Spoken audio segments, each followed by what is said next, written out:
उत्पत्ति किताब 5 अध्याय उसके 33 से 37 तक लिखा है, फिर तुम सुन चुके हो कि पूर्व काल के लोगों से कहा गया था, झूठी शपथ न खाना, परंतु प्रभु के लिए अपनी शपथ को पूरी करना। परंतु मैं तुमसे ये कहता हूँ कि कभी शपथ न खाना, न तो स्वर्ग की, क्योंकि वो परमेश्वर का सिंहासन है, न धरती की, क्योंकि उसके पाँव की चौकी है, न यरूशलेम की, क्योंकि वो महाराजा का नगर है।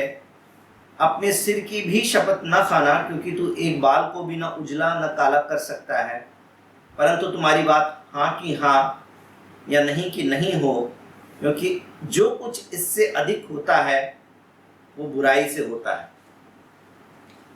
परमेश्वर का वचन यहाँ पर हमको एक बात बताना चाहता है, जिसको यदि एक लाइन में बोले तो प्रभु के विश्वासियों को कभी भी कसम नहीं खाना चाहिए, सौगंध नहीं खाना चाहिए, शपथ नहीं खाना चाहिए। ये शपथ वो शपथ नहीं है जो कोर्ट में हम लोग शपथ पत्र देते हैं, क्योंकि कोर्ट में जो हम शपथ पत्र देते हैं वो तो सिर्फ इस बात के लिए देते हैं कि मेरी नॉलेज के अंदर जितनी जानकारी मैं दे रहा हूँ ये सब कुछ सच है, और इस प्रकार से हम कहते हैं। परंतु इसकी ज़रूरत क्यों पड़ी?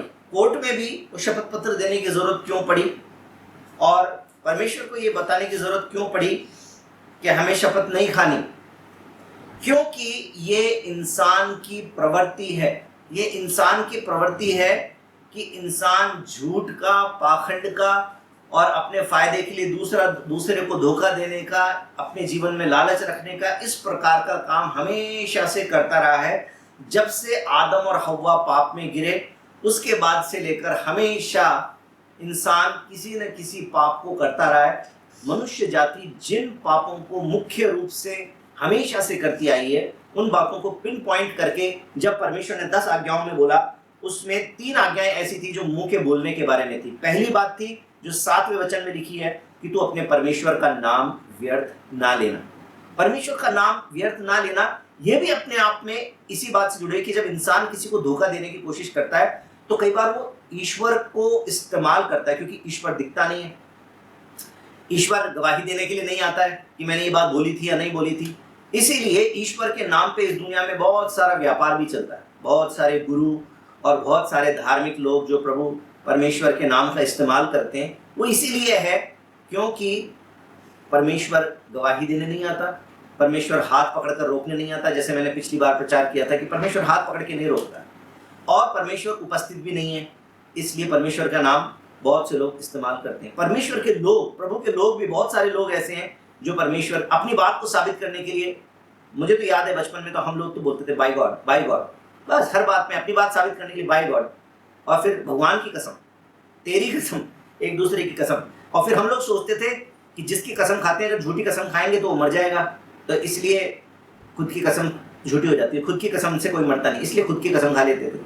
और फिर आदमी जो है उसकी बात को सच साबित कराने बोलते नहीं, अपनी मम्मी की कसम खा, क्योंकि सबको लगता है कि मम्मी से तो सब ज़्यादा प्यार करते हैं, मम्मी कसम तो झूठी नहीं खाएंगे। ये इंसान की प्रवृत्ति हमेशा से है। इसलिए परमेश्वर ने पहले एक वचन बोला जो 7 वचन में है कि तू अपने परमेश्वर का नाम व्यर्थ ना लेना, परमेश्वर के नाम का व्यर्थ इस्तेमाल नहीं करना।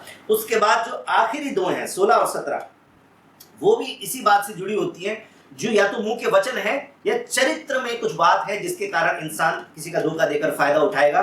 तो 2 बातें यहाँ पर लिखी कि तू किसी के विरुद्ध झूठी साक्षी न देना, क्योंकि झूठी साक्षी देकर भी अपना फायदा कर सकता है।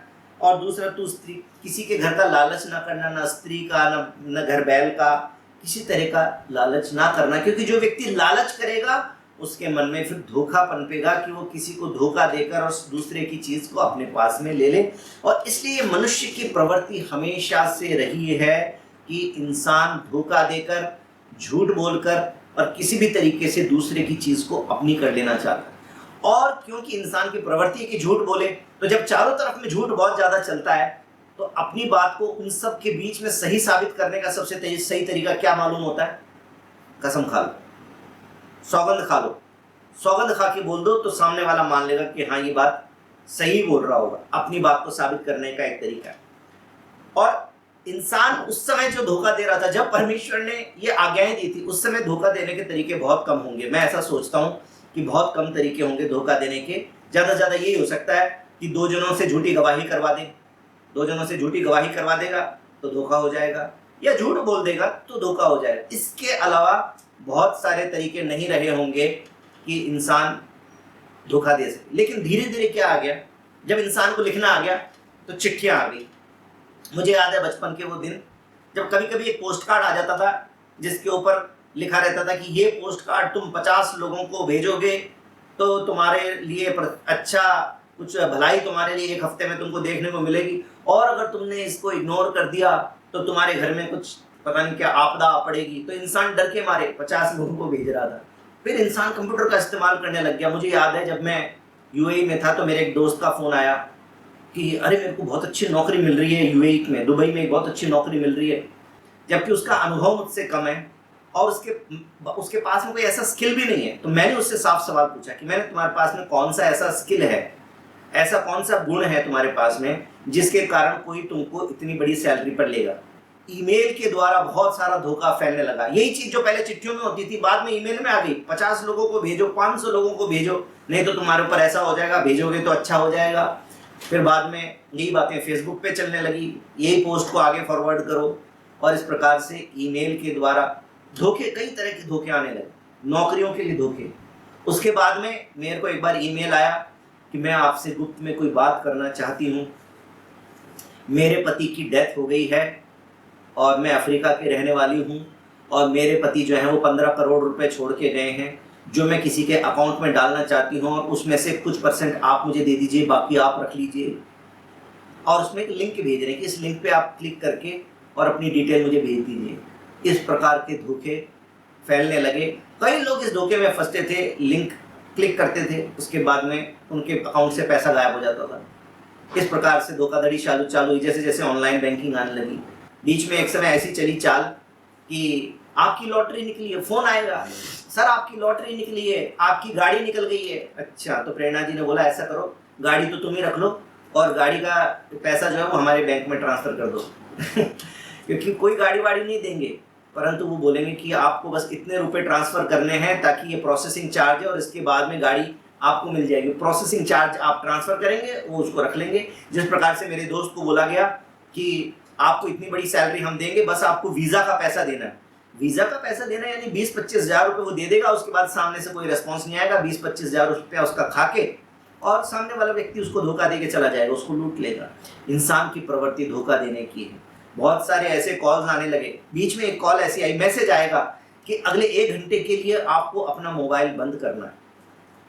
अगले 1 घंटे में हम आपके सिम कार्ड को 3G से 4G में कन्वर्ट कर रहे हैं, और इस दौरान में यदि आपने अपना फ़ोन चालू कर लिया तो आपका सिम खराब हो जाएगा। तो आप 1 घंटा फ़ोन बंद करके बैठ जाएंगे, इतनी देर में वो आपके घर पे फ़ोन करेगा। हमने आपकी लड़की को अगवा कर लिया है, उसका अपहरण कर लिया है, उसका फ़ोन हमने बंद कर दिया है। अब आप फ़ोन लगाएंगे, फ़ोन मिलेगा नहीं आपकी लड़की को, आप पैनिक हो जाएंगे। सामने वाला बोलेगा इतने लाख रुपए दे दो, इतने हज़ार रुपये दे दो, अकाउंट में ट्रांसफ़र करो तो तुम्हारी लड़की को छोड़े। आप तुरंत से पैसे ट्रांसफ़र करेंगे, 1 घंटे में फ़ोन चालू हो जाएगा। उनने ना अपहरण किया ना अगवा किया, परंतु मोबाइल से धोखे शुरू हो गए।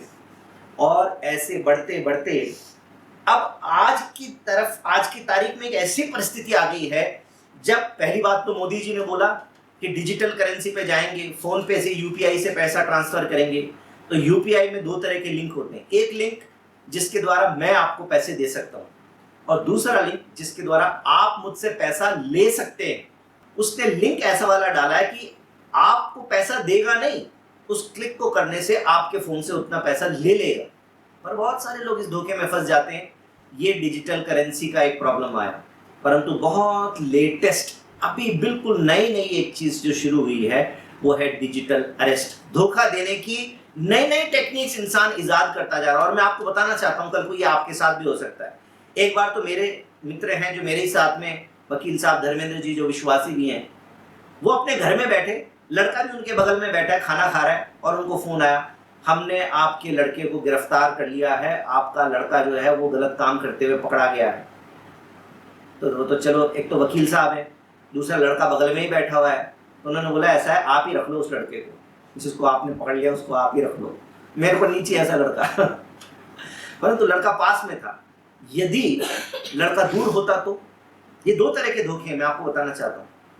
एक, जहां पर मान लीजिए एकदम से आपको फोन आ जाए, आपकी लड़की कॉलेज जाती है, मैं आपको एग्जांपल दे रहा हूँ, या आपकी बहन कॉलेज जाती है, जवान लड़की है, और एकदम से आपको कॉलेज आ जाए, मैं गांधीनगर थाने से बोल रहा हूँ जी, आपकी लड़की जो है ये नेहरू उद्यान के अंदर एक लड़के के साथ में गंदी अवस्था में पाई गई है और तुरंत आप थाने आ जाइए, इसको हम गिरफ्तार कर रहे हैं, या अश्लीलता कर रहे थे।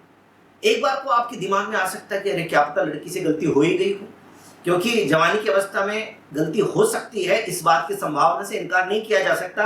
हालांकि आपको मालूम है कि आपकी लड़की बहुत अच्छी है, कभी ऐसा नहीं करेगी, परंतु फिर भी 99% नहीं तो 1% तो आपको लग सकता है कि क्या पता सच बोल रहा हो, और सामने वाला इतना अकड़ के बात करता है कि मैं आधे घंटे में फोन करूंगा, और तब आप कोशिश क्या करेंगे, आप कोशिश करेंगे किसी तरीके से लड़की को छुड़वा लें, और उस टाइम पे अगर आप पे दबाव डालता है कि इतने रुपए ट्रांसफर करो फटाफट, नहीं तो अभी लड़की के नाम पे FIR काट रहा हूँ, हो सकता है आप अपनी लड़की को बचाने के लिए, जबकि आपकी लड़की कुछ भी नहीं हुआ, वो तो नॉर्मली कॉलेज गई है, कॉलेज से वापस आ जाएगी, परंतु धोखा दे दिया जा रहा है।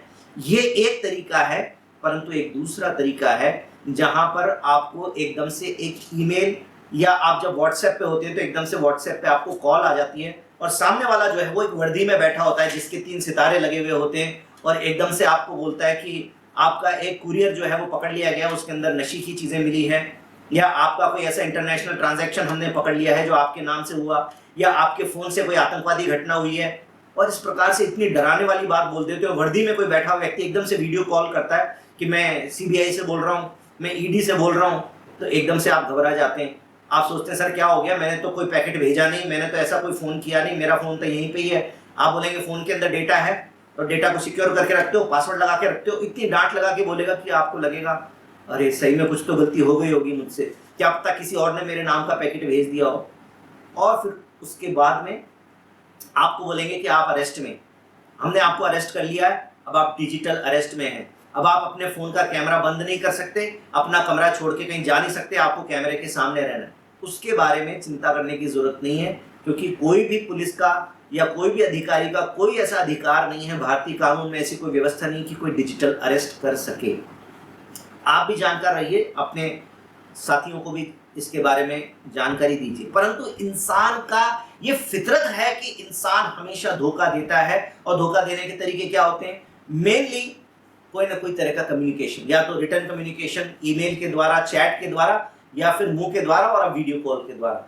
हर जगह पे मुंह के बोलने पर बहुत कुछ होता है, और परमेश्वर का वचन जो है वो संसार के लोगों को तो रोक नहीं सकता है, परंतु परमेश्वर अपने लोगों को अपने चरित्र की दृढ़ता के लिए और अपने मुंह के वचनों के लिए जागृत करता है। क्योंकि इंसान कसम क्यों खाता है, इंसान कसम इसलिए खाता है क्योंकि वो अपने आप को सही साबित करना चाहता है, क्योंकि उसने अपने चरित्र को इतना मजबूत नहीं बनाया, अपनी गवाही को इतना मजबूत नहीं बनाया कि सामने वाला इस बात पर भरोसा करे कि ये सच बोल रहा होगा। इसलिए जो आज हमने वचन पढ़ा उसमें लिखा है कि पुराने नियम में तो ऐसे बताया था कि झूठी शपथ ना खाना, परंतु यदि कोई शपथ लेते हो तो उसको पूरी करना। परंतु नए नियम में परमेश्वर कहता है कि 34 वचन में कि परंतु मैं तुमसे कहता हूं कि कभी शपथ न खाना, न तो स्वर्ग की क्योंकि वो परमेश्वर का सिंहासन है, न धरती की क्योंकि वो उसके पांव की चौकी है, न यरूशलेम की क्योंकि वो महाराजा का नगर है, अपने सिर की भी शपथ न खाना क्योंकि तू अपने बाल को बिना उजला न काला कर सकता है, परंतु तुम्हारी बात हाँ की हाँ या नहीं की नहीं होनी चाहिए, क्योंकि जो कुछ इससे अधिक होता है वो बुराई से होता है। परमेश्वर का वचन साफ साफ कहता है कि जो इससे ज्यादा होता है वो बुराई से होता है। इसलिए अपने चरित्र के अंदर हमें वो दृढ़ता लानी है, हमारी बात का वो महत्व होना चाहिए कि यदि मैंने हाँ कह दिया तो सामने वाला व्यक्ति उसको हाँ समझे, और यदि मैंने ना बोल दिया तो सामने वाला व्यक्ति उसको ना समझे। परमेश्वर के विश्वासियों को कसम नहीं खाना है, क्योंकि कसम खाना ये उनका चरित्र है जो सच नहीं बोलते, या जो संसार में उन लोगों से घिरे रहते हैं जो सच नहीं बोलते, और उनके बीच में अपने आप को सच्चा साबित करने के लिए कसम का, शपथ का, सौगंध का सहारा लेते हैं। परंतु परमेश्वर के लोगों को अपना चरित्र इतना खराई वाला बनाना है, अपना जीवन परमेश्वर के साथ इतनी नज़दीकी से चलाना है कि हमारे जीवन से लोग यीशु मसीह को देख सकें, हमारे जीवन से लोग इस बात को मान सकें कि ये बोल रहा है, ये सच ही बोल रहा है। अपनी बात को सच साबित करने के लिए हमें झूठ का, हमें सौगंध का, हमें कसम का सहारा नहीं लेना, क्योंकि परमेश्वर का वचन कहता है कि तुम्हारी हाँ का मतलब हाँ और ना का मतलब ना हो। इससे ज़्यादा जो भी कुछ होगा वो बुराई से होता है और दंड की योग्य बनाता है। आमीन।